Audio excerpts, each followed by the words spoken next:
Well, first, I must thank you for inviting me.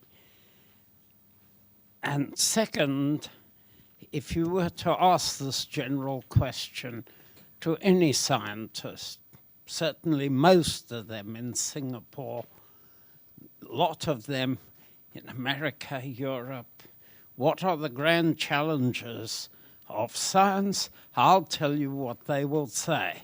They will say the grand challenge is how can I get hold of money to do science?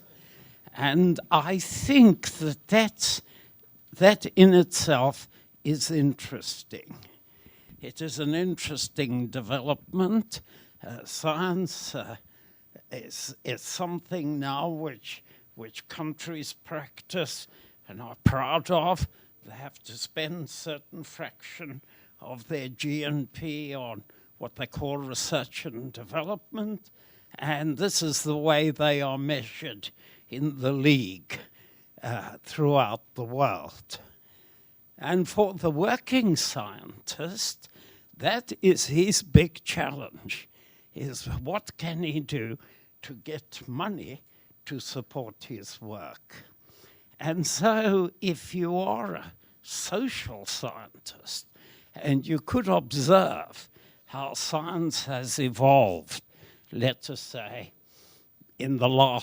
since the beginning of the 20th century, you would find a very interesting subject to study. Because nowadays, most of the people who say they're in science aren't really in science. They're in something else. They're in the management of science. They're in something I called 3M science. 3M is a great company. The 3Ms are money, machines, management. And these people do believe that everything can be solved by the application of what the Americans call process.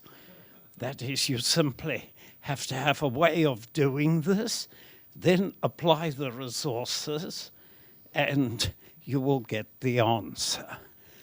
They're not so worried about challenges such as the ones that some of us think about. Their only challenge is, will I be awarded good points? Will I get promoted? Will I be able to survive in the economy of science? In a funny way, like that Kafka question, one might ask, does science create the scientist? Or do the scientists create science? Now, I think there are grand challenges, and I think there have been and still will be in the future. But of course, for a practicing scientist, it is important to know whether you can do anything about them. Because action is one of the things that distinguishes, let us say, physics from its old name of natural philosophy. And of course, biology was never called natural engineering, but that's, of course, what it would be called if it had that. So we are asking very interesting questions. We're asking, if you take something that appears to be simple and just the observation of the world around you with plants, animals, all the things that you can see and can't see in it, how did it arise? And where will it go? So I think the fundamental questions will always be, I think, those of evolution. And therefore, I think the biggest challenge we have is how to recreate the past. How can we reconstruct the past in some detail? Not just merely saying, well, it was there, but to understand how it passed through these phases.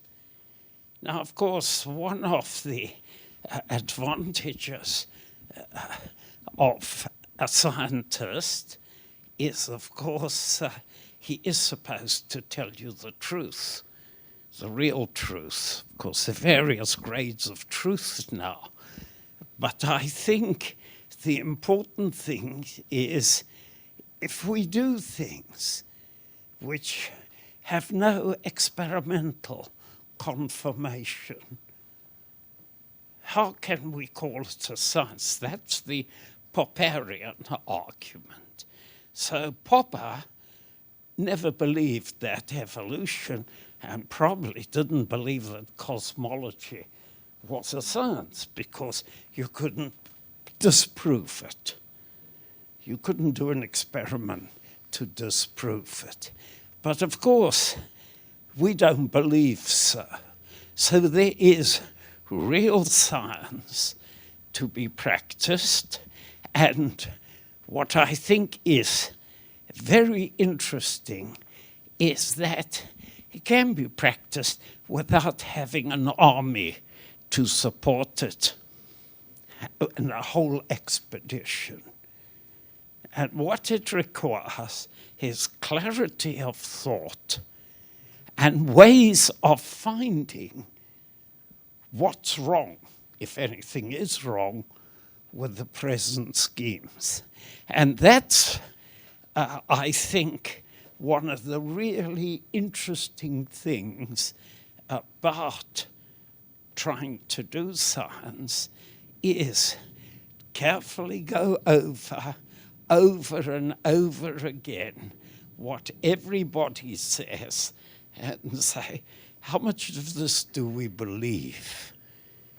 And I think that the shattering things in the history of science is the amazing amount of nonsense that scientists will tolerate. They will tolerate it and are clearly hoping something will be done about it. But I give you just the foundations of quantum mechanics.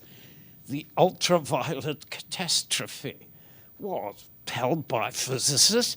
You know, it was uncomfortable to talk about it like a relative of yours who's robbed a bank or something. But it is tolerated and it is held. And the amazing thing is that goes on like that until one morning you wake up and you say, I don't like that story. And you find there is something wrong with it. Contains a little lie within it. Then I think you can push the subject ahead. I'm sorry that I've had this flu, but it's come at a very interesting time, because during this time I suddenly saw what was wrong with everything written on evolution since, I would say, 1930. Everything is wrong. So that is something that we have to change. There is an assumption about everything in evolution, which I'll just tell you. There are only two fates. You either change or you become extinct. But why shouldn't there be a fate of just go on doing what you are doing if it's okay? There's no need to change if you're happy with that. So, in a curious way, what I've discovered is that there are three fates. One is don't change. The other thing, you don't have to become extinct. You can just go on doing it. And so I think that everything in the world today is a fossil. Everything's a living fossil. I mean, crocodiles, if they didn't like being crocodiles, but they seem to be quite comfortable lying there wherever they've done. They've done this for hundreds, thousands, millions of years. But they still are crocodiles. They are living fossils of what it was like to be this. So this gives you a different view of things. And I think then that is something that we can exploit. And there are cases where I can show you where one can prove it to be true. Now, of course, today, truth is not necessarily the way you get things published. In fact, sometimes telling lies is a better way to get things published. But I think that that kind of shift is what one needs. And I'm quite amazed for myself how much nonsense I kept in my head uncomfortably without having a clarity to ask a different kind of question. Of course, we can invert it, so we can actually travel in the past. So if you want to know what it was like 2 billion years ago on this planet, you can ask our geologist friends. They will tell you there was no oxygen, none at all. There's a lot of sulfur, and so if you approached Earth in a spaceship, it probably had a smell that would have been intolerable. It just stank of sulfite. There still are bacteria rather enjoying that and still living there. So they are living witnesses, living today. They are 2 billion-year-old fossils. But we can travel back in time. And that, I think, is a marvelous thing to be able to do. So probably won't get funded to do this, but I think that that's an opening which is, and of course, history is also something that we can take into consideration. So I urge you to rather think about things, because breaking the bonds that hold you are the important things in the challenges.